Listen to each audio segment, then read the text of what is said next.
जय Hind, Vande Mataram dear student. स्वागत है आपका आपके अपने यूट्यूब लर्निंग प्लेटफॉर्म माई डीडीयू यूनिवर्सिटी पे। स्टूडेंट्स, आज मैं आपके लिए लेकर अवेलेबल हूँ एक और इम्पॉर्टेंट प्रीवियस ईयर पेपर। जी हाँ स्टूडेंट्स, आज आप देख पा रहे हैं आज मैं लेकर AAC 203 यानी जो हमारे 4th सेमेस्टर के स्टूडेंट्स हैं उनके लिए AAC 203 का पेपर लेकर अवेलेबल हूँ। स्टूडेंट, एंशिएंट हिस्ट्री का ये 4th सेमेस्टर का ये पेपर है और इस पेपर के टाइटल की बात करते हैं student, society and stages of ancient India paper का टाइटल है। ठीक है, तो स्टूडेंट हम इस पेपर में देखेंगे कि आपके एंशिएंट हिस्ट्री जो आपका AAC 203 का पेपर है इसके प्रीवियस ईयर में कैसे क्वेश्चन आए थे 2023 में और उनके राइट आंसर क्या हैं। तो स्टूडेंट आपको ले चलेंगे क्वेश्चन पेपर की तरफ ताकि आपकी तैयारी सबसे अच्छे ढंग से संपन्न हो सके। स्टूडेंट, साथ ही साथ कहना चाहूँगा जो स्टूडेंट्स हमारे प्लेटफॉर्म पे नए हैं वो स्टूडेंट चैनल को सब्सक्राइब कर लेंगे, क्योंकि हम अपने प्लेटफॉर्म पे आपको डीडीयू एग्जामिनेशन से रिलेटेड सारी अपडेट प्रीवियस ईयर पेपर सबसे पहले अवेलेबल कराने की कोशिश करते हैं और सबसे ऑथेंटिक देने की कोशिश भी करते हैं। ठीक है स्टूडेंट, तो चलिए शुरू करते हैं वीडियो को। आप वीडियोस को अपने फ्रेंड्स क्लासमेट्स के बीच शेयर करना ना भूलिएगा। पहला ही क्वेश्चन देख लेते हैं क्या कह रहा है। ऋग्वेद में वर्णित है। अब इसमें तो प्रश्न पूछने का आधार पे हमको ऑप्शन देखना पड़ेगा, जाति वर्ण उपयुक्त दोनों, इनमें से कोई नहीं। तो स्टूडेंट ऋग्वेद में क्या वर्णित है? तो स्टूडेंट ऋग्वेद में जाति का उल्लेख नहीं किया गया है, वर्ण को ही माना गया है। ठीक है, और आदमी के कर्म से उसके वर्ण तय होते थे कि वो ब्राह्मण, अगर वो शिक्षा के क्षेत्र में अध्ययन करता था तो वो ब्राह्मण होता था। अगर वो राजा के लिए युद्ध कर रहा है या राजा है या मतलब चला रहा है, शासन चला रहा है, तो वो क्षत्रिय है। ठीक है, और वैश्य में अगर वो व्यापार कर रहा है और शूद्र में वो अगर वो सेवा का कार्य कर रहा है, जैसे रथ चला रहा है, कपड़े बीन रहा है, तो वो शूद्र हुआ करता था। ठीक है, तो वर्ण पहले में सही। दूसरा, किसने कहा स्त्री स्वतंत्र नहीं है? तो स्टूडेंट, किसने कहा है कि वुमेन जो है, वुमेन्स आर नॉट फ्री, यानी अपने आप में स्वतंत्र नहीं है? किसने ये बातें कही हैं? तो स्टूडेंट, उस समय की इस व्यवस्था को देखकर मनु ने इस बात को कहा था। मनु ने माना था कि स्त्री जो है वो धन है, संपदा है। पहले वो पिता के देखरेख में रहती है, फिर वो पति की देखरेख में अपना जीवन यापन करती है और फिर आगे समय पड़ने पे मनु ने उसको पुत्र के या पुत्रियों के अंदर, मतलब उसको उसके अंदर रहने की बात कही है कि मतलब उनके देखरेख में वो अपना जीवन यापन करती है, यानी वृद्धावस्था में वो पुत्र पे आश्रित रहती है। तो इसी कारण मनु ने जो है उनको स्वतंत्र नहीं माना। ऑप्शन सी आपका राइट हो जाएगा। अगला क्वेश्चन, संयुक्त परिवार की कौन सी विशेषताएं हैं?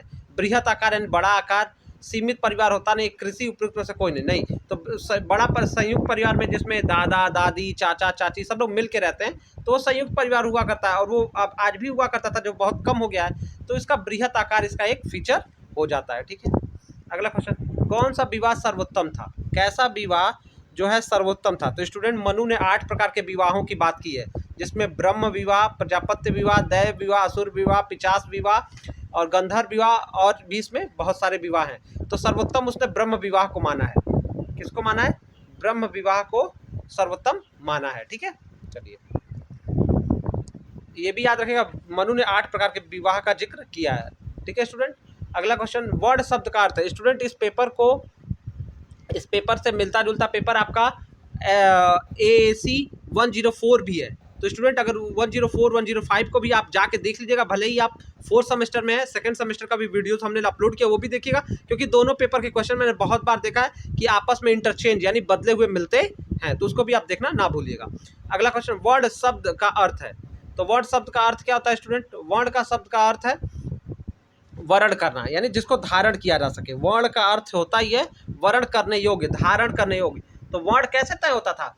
जो जैसा कर्म धारण करता था वही उसका वर्ण वैसे ही तय वैदिक काल में होता था, वो जन्म से वर्ण तय नहीं होता था। तो ऑप्शन सी राइट रहेगा। अगला क्वेश्चन, वर्ण व्यवस्था में वैश्य का स्थान था। तो पहले माना गया ब्राह्मण को, फिर माना गया यानी टीचर्स, ब्राह्मण मतलब आप शिक्षक समझिए, जो शिक्षा का काम करते हैं। ठीक है, फिर माना गया क्षत्रिय, जो राजकाज संभालते हैं, राजा जो प्रजा की देखभाल करते हैं। तीसरा माना गया वैश्य को, ठीक है, जो लेन देन व्यापार का काम करते हैं। तो वैश्य किस स्थान पे थे माना गया? उनको तीसरा माना गया, मतलब तीसरा स्थान दिया गया। और शूद्र को चौथा स्थान, जो सबसे प्रमुख स्थान भी था, वो सेवा का कार्य किया करते थे। ठीक है, चलिए अगला क्वेश्चन, जाति व्यवस्था के उद्भव में प्रजाति विभेद का कारण माना है। जाति व्यवस्था के उद्भव में प्रजाति यानी जो माना है कि रेशियल डिफरेंस का ये जो है मतलब उसका कारण है, जाति व्यवस्था का कारण है कि जो है रेस में अंतर होना, लोगों के प्रजाति में विभेद होना, ये कारण माना है। तो स्टूडेंट हर्बर्ट रीजले ने माना है इसको किसने माना है? हर्बर्ट रीजले ने। ऑप्शन डी आपका राइट हो जाएगा, हर्बर्ट रीजले। ये जो अपना निष्कर्ष प्रस्तुत करने वाला ये एक अंग्रेज था, हर्बर्ट होप रिजले, जिसको हर्बर्ट रिजले कहते हैं। 1851 से लेकर 1911 तक का ऐसा समय पीरियड था और ये ICS यानी पहले इंडियन सिविल सर्विस हुआ करता था, उसका एक अधिकारी था। ठीक है, जो 1873 से लेकर 1910 तक इसने भारत में काम किया था। ठीक है, तो इसने ही अपना अध्ययन करके 1901 में एक रिपोर्ट दी थी। कब ये रिपोर्ट दी थी जाति व्यवस्था के ऊपर? 1901 में इसने एक रिपोर्ट थी जिसमें इसने रेशियल डिस्क्रिप्शन यानी प्रजाति के कारण जाति व्यवस्था को उत्पन्न माना था कि इसी के कारण जाति उत्पन्न हुई है, प्रजाति विभेद के कारण। ठीक है, जाति शब्द की उत्पत्ति मानी जाती है, तो जाति की उत्पत्ति जन धातु से हुई है। ऑप्शन ए आपका राइट हो जाएगा, जन धातु। ठीक है, कास्ट की उत्पत्ति जन धातु से हुई है। वाय शब्द का प्रयोग हुआ है स्टूडेंट, वाय शब्द का प्रयोग वेद में जो है जुलाहा के लिए किया गया। किसके लिए किया गया? जुलाहा यहाँ पे स्टूडेंट कहने का मतलब जो कपड़े को बुनता है, यहाँ पे जुलाहा मतलब कपड़े को बुनने वाला। ठीक है, वीवर्स के लिए इस्तेमाल किया गया है। ठीक है, ओके, वाय शब्द का प्रयोग वेद में जुलाहा के लिए किया गया है। ये इंपॉर्टेंट क्वेश्चन भी है। अगला क्वेश्चन, आश्रम व्यवस्था का सही क्रम क्या है? तो स्टूडेंट जबालोपनिषद में 4 आश्रम का जिक्र मिलता है। ये क्वेश्चन पूछा भी गया था। तो जबालोपनिषद याद रखिएगा, जबालोपनिषद में ये मिलता है। और क्या क्या है? ब्रह्मचर्य, गृहस्थ, 1 से 25 साल को माना गया ब्रह्मचर्य। ठीक है, फिर 25 से 50 साल का उम्र को गृहस्थ माना गया, 50 से 75 को वानप्रस्थ यानी ठीक है वन की तरफ गमन करने को यानी घर द्वार परिवार के ड्यूटी से मुक्ति लेने को, और लास्ट में सन्यास को माना गया। ठीक है, सन्यास जो 75 से 100 साल का समय माना गया था। ठीक है, तो ये 4 सही क्रम यही है। अगला क्वेश्चन, सन्यासी को क्या कहा जाता था? तो स्टूडेंट जो हर्मिट था उसको क्या कहा जाता था? स्टूडेंट प्राचीन काल में सन्यासी को भिक्षु भी कहते थे, यति भी कहते थे और प्रवजित भी कहते थे, कहीं कहीं प्रवजिता भी कहते थे। भ्रम श्रमण मतलब श्रवण वाला श, अम और अड़ यानी श्रमण, परिवाजक, ये सब कहा जाता था। तो उपयुक्त आंसर हो जाएगा उपयुक्त सभी कहा जाता था। डी वाला आंसर आपका राइट रहेगा, ऑल ऑफ एबव। अगला क्वेश्चन, निम्न में से किस धर्म में 3 स्कंध में मिलता है? धर्म में के 3 स्कंध में सम्मिलित नहीं है, यानी धर्म का जो 3 स्कंध है उसमें क्या शामिल नहीं किया गया है? तो स्टूडेंट इसमें आप जो कह रहा है कि सत्य, ब्रह्मचर्य, यज्ञ और हिंसा। ठीक है, तो हिंसा को 3 स्कंध में नहीं माना गया। सत्य, ब्रह्मचर्य और यज्ञ, ये 3 स्कंध माने जाते हैं। याद रख लीजिएगा, सत्य, ब्रह्मचर्य और यज्ञ। आपको बस सही याद रखना है, गलत तो आप अपने आप छांट लेंगे। ठीक है, चलिए, संस्कार कितने माने गए हैं? तो स्टूडेंट बच्चे के जन्म यानी माता के गर्भ धारण करने से संस्कार जो शुरू होते हैं, गर्भधान संस्कार, चूड़ाकर्म संस्कार, उपनयन, शिक्षा के लिए उपनयन संस्कार, ये सब संस्कार मिला के कुल 16 संस्कार। विवाह संस्कार, अंत्योष्टि यानी जब आदमी का मरण हो जाता है तो उसका जो क्रियाकलाप होता है वो जीवन का अंतिम संस्कार जो कहलाता है। ठीक है, तो कुल 16 संस्कार की व्याख्या की गई है। अगला क्वेश्चन, महर्षि व्यास के अनुसार धर्म क्या है? तो धर्म मतलब धारण करना। ठीक है, वर्ण मतलब वर्ण करना। ठीक है, इसको आप अच्छे से नाम से ही समझ ले। तो धर्म मतलब जिसको धारण किया जा सके, जिसको जीवन में जिसका पालन कर किया जा सके, जिसपे टिका रहा जा सके, वही धर्म है।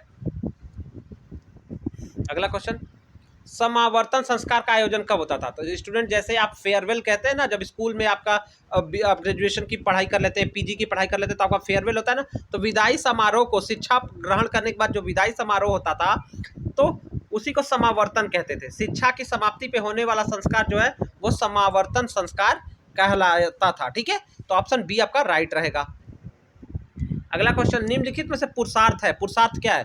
तो 4 पुरुषार्थ है, ये तो आप जान रहे हैं। नाम अगर नहीं भी जान रहे स्टूडेंट तो नोट कर लीजिएगा, धर्म, अर्थ, काम और मोक्ष।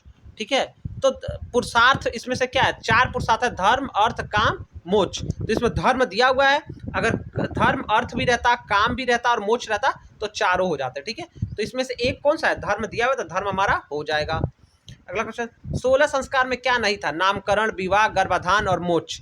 तो स्टूडेंट मोक्ष को संस्कार नहीं माना गया है। मोक्ष जीवन का जो है ये 4 आश्रम में अंतिम आश्रम है। ठीक है, वानप्रस्थ, ठीक है, जैसे आपको पहले ही बताया। ब्रह्मचर्य, गृहस्थ, वानप्रस्थ और सन्यास। तो मोक्ष मतलब इस दुनिया से मुक्ति प्राप्त कर लेना, दुनिया से की मोह माया चीज़ों को छोड़कर ईश्वर में अपने आप को एक कर लेने की प्रक्रिया मोक्ष कहलाती है। तो ये 16 संस्कार का एक भाग नहीं माना गया है, जरूरी भाग माना गया है लेकिन संस्कार का भाग नहीं है, जीवन का भाग है। प्रशस्त विवाह का प्रकार नहीं है, तो किस विवाह को अप्रूव्ड मैरिज नहीं माना गया? स्टूडेंट, मैंने बताया था महाराजा मनु ने 8 प्रकार के विवाह बताए हुए हैं, और 8 प्रकार, ये क्वेश्चन इसी से मिलता जुलता क्वेश्चन आपके HIS सॉरी AAC 104 के पेपर में देखने को मिल रहा था, ठीक है। उसमें कुछ थोड़ा सा बदला था, तो आप उसको जाके देखिएगा, दोनों में बहुत समानता है पेपर में, इसीलिए बता रहा हूँ, वो आपके लिए मॉडल पेपर का काम भी कर सकता है। तो प्रशस्त विवाह का प्रकार नहीं है, तो किसको, जो 8 तरह के विवाह माने उसमें ब्रह्म विवाह सबसे अच्छा माना गया है, फिर देव विवाह है, गंधर्व विवाह है, ठीक है, प्रजापत्य विवाह को भी अच्छा माना गया है। लेकिन आर्ष विवाह यानी कन्या पक्ष को धन देकर जो विवाह पुरुष द्वारा किया जाता है उसको अच्छा नहीं माना गया। कन्या पक्ष को धन देकर उसकी पुत्री से विवाह करना या स्त्री से विवाह करने को आर्ष विवाह है, और इसको एक अच्छा विवाह नहीं माना गया। इसके साथ ही साथ राक्षस विवाह, दैत्य विवाह, पिशाच विवाह, इसको भी अच्छा विवाह नहीं माना गया है। विद्यार्थी जीवन की समाप्ति पे संस्कार होता था, मैंने बताया विद्यार्थी जीवन या शिक्षा समाप्ति पे होने वाला संस्कार समावर्तन कहलाता है। शिक्षा लेने से पहले का संस्कार उपनयन संस्कार कहलाता है, ठीक है, ये आप समझिएगा। अगला क्वेश्चन, हिंदू विवाह है, तो हिंदू धर्म में विवाह क्या है? तो ये क्या है? एक संस्कार है, माना गया ना, विवाह को संस्कार माना गया है, ठीक है, एक सेक्रेमेंट है, संस्कार माना गया है, ठीक है, विवाह संस्कार, ये 16 संस्कार में से ये एक संस्कार है। अनुलोम विवाह क्या है स्टूडेंट? तो अनुलोम विवाह क्या होता है? पुरुष द्वारा, देखिए ध्यान से समझिएगा, 2 तरह के और विवाह बताए गए, अनुलोम विवाह और प्रतिलोम विवाह। तो जब स्टूडेंट क्या होता है कि अपने वर्ण से, जब कोई पुरुष, कोई व्यक्ति अपने वर्ण से, यानी अगर वो ब्राह्मण वर्ण का है, वर्ण की बात कर रहा हूँ, जाति की बात तो है ही नहीं, तो अपने वर्ण से नीचे वर्ण में विवाह करता है, तो वो क्या कहलाता है? वो अनुलोम विवाह कहलाता है। वो क्या कहलाता है? अनुलोम विवाह। यानी तो इसमें से कोई ऐसी बात नहीं कर रहा है कि अपने वर्ण से नीचे वर्ण में विवाह करना ही अनुलोम विवाह है, और अपने वर्ण से, पुरुष द्वारा अपने वर्ण से ऊपर वर्ण में विवाह करना आपका प्रतिलोम विवाह कहलाता है, ठीक है। तो अनुलोम विवाह में अपने वर्ण से नीचे विवाह करना, तो इसमें वर्ण सजाति दिया है, सवर्णी दिया, एक वर्ण वाला तो है ही नहीं, अंतर जाति की तो व्यवस्था ही नहीं है, तो ठीक है, तो इसके वजह से इसमें से कोई नहीं हो जाएगा। तो अनुलोम में अपने वर्ण से, पुरुष द्वारा अपने वर्ण से नीचे वर्ण में विवाह करना, और प्रतिलोम में पुरुष द्वारा निम्न वर्ण का पुरुष होने पे उच्च वर्ण की कन्या से विवाह करना प्रतिलोम विवाह कहलाया गया। इसको नोट कर लीजिएगा, एक क्वेश्चन पूछा जा सकता है दूसरे तरह से। ऋग्वेद में पत्नी को क्या माना गया? घर, सामग्री, यज्ञकर्ता और सब कुछ। ऋग्वेद में पत्नी को घर मतलब गृह स्वामिनी माना गया है, सामग्री माना गया, यज्ञकर्ता यानी जो पति के साथ यज्ञ में भाग ले, पत्नी के बिना यज्ञ करने की वैवाहिक जीवन में मनाही की गई है। तो इसमें ये सब माना गया है, तो उपयुक्त सही हमारा ऑप्शन हो जाएगा। हिंदू धर्म में पत्नी के साथ ही यज्ञ करने को सही माना गया है, ठीक है, गृहस्थ आश्रम के लिए। वैदिक कालीन विदुषी महिला क्या थी? अपाला, गार्गी, मैत्रेयी, ये सारी वैदिक कालीन की विदुषी महिलाएं थी, पढ़ी लिखी ऋषि थी, संत थी, शिक्षिका थी। अगला क्वेश्चन, प्राचीनतम शिक्षा का केंद्र क्या है? सबसे प्राचीन बताना है। नालंदा भी है, तक्षशिला भी है, वल्लभी, विक्रमशिला, ये तो प्राचीन शिक्षा के केंद्र हैं, लेकिन सबसे पुराना जो है वो तक्षशिला है। माना जाता है कि इसका 5 सेंचुरी BC यानी यीशु मसीह के जन्म से 5 साल, ठीक है, 5 सेंचुरी यानी 500 साल पहले, 1 सेंचुरी 100 साल का होता है, तो यीशु मसीह के जन्म से 500 साल पहले ये संस्था तक्षशिला हुआ करती थी। और जो नालंदा है स्टूडेंट, वो 5 सेंचुरी BC यानी यीशु मसीह के जन्म के 5 सेंचुरी बाद इसका निर्माण हुआ है। तो सबसे पुराना तक्षशिला आपका हो जाएगा। अगला क्वेश्चन, वैदिक कालीन गुरुकुल शिक्षा पद्धति में विद्यार्थी को शिक्षा दी जाती थी। तो पहले शिक्षा का स्वरूप क्या था? मौखिक शिक्षा, व्याख्या के रूप में, मतलब व्याख्यान के रूप में दिया जाता था, व्याख्यानात्मक होता था, मौखिक होती थी। लिखित शिक्षा बाद में विकसित हुई। अगला क्वेश्चन, अज्ञानता अंधकार के समान है, ये बात कहाँ की गई है, कहाँ लिखी गई है? तो स्टूडेंट, अज्ञानता को अंधकार के समान ऋग्वेद में माना गया है। कहाँ कहा गया? ऋग्वेद में ही अज्ञानता, यानी जिसने शिक्षा ग्रहण नहीं की है, जिसको अज्ञान है, तो वो उसको अज्ञानता को, उसको अंधकार से तुलना ऋग्वेद में की गई है। अगला क्वेश्चन, यत्र नार्यस्तु पूज्यते रमन्ते तत्र देवता कहाँ पर उल्लेखित है? ये कथन, ये वाक्य जो हम सुनते हैं ना, जहाँ नारियों की पूजा होती है, इसका यही मतलब है वहाँ देवता वास करते हैं। ये कथन किस ग्रंथ में लिखा हुआ है? तो स्टूडेंट देखिए, मनुस्मृति में। मनु ने एक तरफ महिलाओं को स्वतंत्र नहीं माना है, लेकिन उनके पूजा पाठ की बात कही है, ठीक है, यानी उनके पूजा पाठ मतलब उनके सम्मान करने को, उनको सम्मान करने की बात कही कि जहाँ नारियों का सम्मान होता है, ठीक है, उनको पूजने की दृष्टि से देखा जाता है उस समाज में, वो समाज क्या करता है, वह समाज में देवता वास करता है, उस जगह पे देवता का वास होता है, ऐसा बात कही है।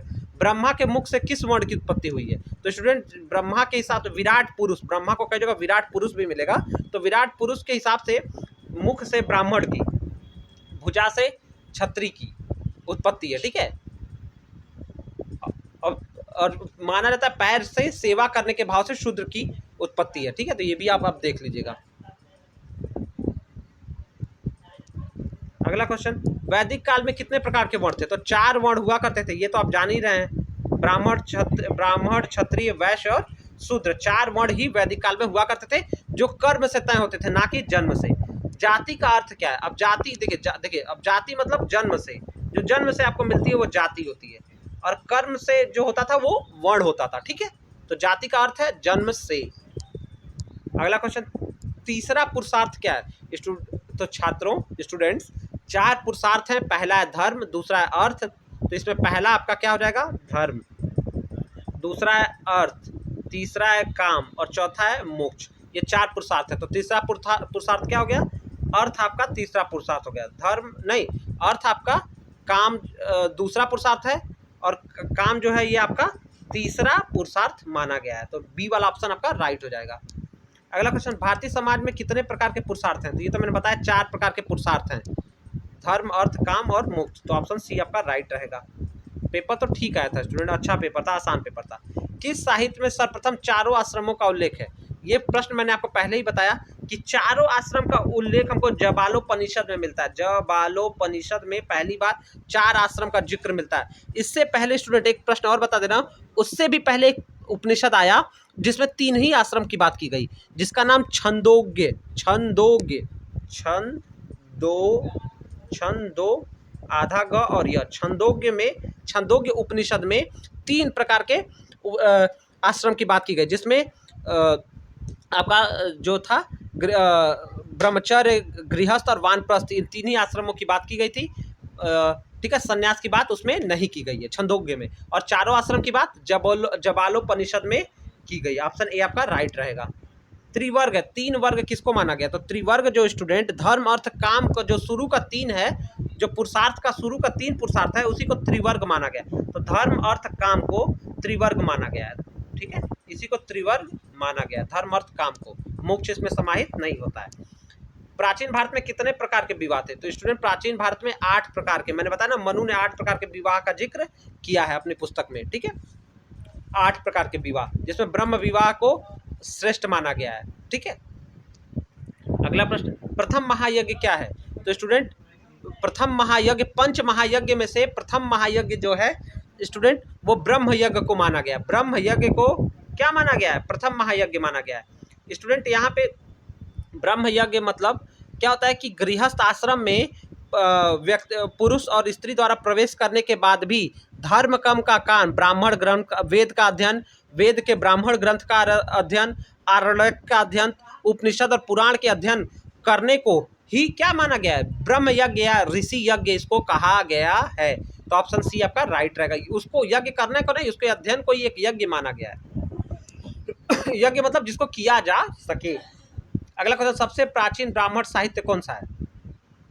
तो स्टूडेंट सबसे प्राचीन ब्राह्मण साहित्य, इसमें से चुनने की बात आ जाए तो एक्चुअली स्टूडेंट वेद के हर वेद के अपने ब्राह्मण ग्रंथ होते हैं, जिनको ब्राह्मण साहित्य कहा जाता है। तो यहाँ पे अगर चुनना रहा तो हम तो वेद को चुन देंगे, लेकिन स्टूडेंट सबसे जो प्राचीन, जैसे 4 प्रमुख ब्राह्मण ग्रंथ होते हैं, जैसे ऐतरेय ब्राह्मण, शतपथ ब्राह्मण, जैसे ये हर एक वेद के अपने ब्राह्मण ग्रंथ हुआ करते थे। तो ऐतरेय ब्राह्मण, शतपथ ब्राह्मण, साम ब्राह्मण और गोपथ ब्राह्मण। तो स्टूडेंट सबसे पुराना इसमें जो है वो शतपथ ब्राह्मण ग्रंथ ही है, लेकिन ऑप्शन में ये सब तो है ही नहीं, तो हम वेद के साथ चले जाएंगे। लेकिन इसमें स्टूडेंट सबसे जो प्राचीन वेद का ही जो हर वेद का अपना ब्राह्मण ग्रंथ होता है, और सबसे पुराना वेद ऋग्वेद है, और उसका शतपथ ब्राह्मण ही उसका क्या है, ब्राह्मण ग्रंथ है। तो यहाँ पे तो वेद के साथ चल जाएंगे, लेकिन आप याद रखिएगा शतपथ ब्राह्मण ही सबसे प्राचीन ब्राह्मण ग्रंथ है। मनुस्मृति कब लिखी गई? तो स्टूडेंट माना जाता है मनुस्मृति 185 से 73 ईसा पूर्व, जो शुंग वंश का पुष्यमित्र शुंग का काल रहा होगा, तो माना जाता है कि 185 से लेकर 73 ईसा पूर्व लिखा गया होगा पुष्यमित्र शुंग के कार्यकाल में। अगला प्रश्न, इसमें से कौन ऋण नहीं है? तो स्टूडेंट मानव जीवन में 3 ऋणों की बात की गई, देव ऋण, ऋषि ऋण और पितृ ऋण। मैत्रेय ऋण की बात कहीं नहीं की गई। तो 3 ही ऋण है, तीनों को याद रखेगा, देव ऋण, पितृ ऋण और ऋषि ऋण। ओके, 3 ऋणों की बात की गई है, इसीलिए जो उपनयन है, जो यानी जो जनेऊ होता है, उसमें 3 लर को रखा जाता है, 3 मतलब 3 लर का वो हुआ करता है, ठीक है। तो एक तीनों 3 ऋण को दिखाते हैं, एक देव ऋण को, एक ऋषि ऋण को और एक पितृ ऋण को। अगला क्वेश्चन, चातु वर्ग है। चातु वर्ग किसको माना गया? तो स्टूडेंट 4 पुरुषार्थ को ही चातु वर्ग कहा गया है, यानी पुरुषार्थ जो 4 हैं, धर्म अर्थ काम मोक्ष, उन्हीं को ही चातु वर्ग कहा गया है। तो स्टूडेंट इस तरह से हमने आपके लिए AAC 2003 का पूरा प्रीवियस ईयर पेपर सॉल्व करा दिया है। आशा करते हैं वीडियो लेक्चर अच्छा लगा होगा स्टूडेंट। साथ ही साथ आप जाके AAC का 104 का भी वीडियो हमारे चैनल पे अपलोडेड, वो भी देखिएगा, वो आपके लिए एक मॉडल पेपर का काम भी करेगा। तो मिलते हैं नेक्स्ट वीडियो में स्टूडेंट, तब तक आप अपना ध्यान रखिए। एग्जामिनेशन के लिए आपको गुड लक।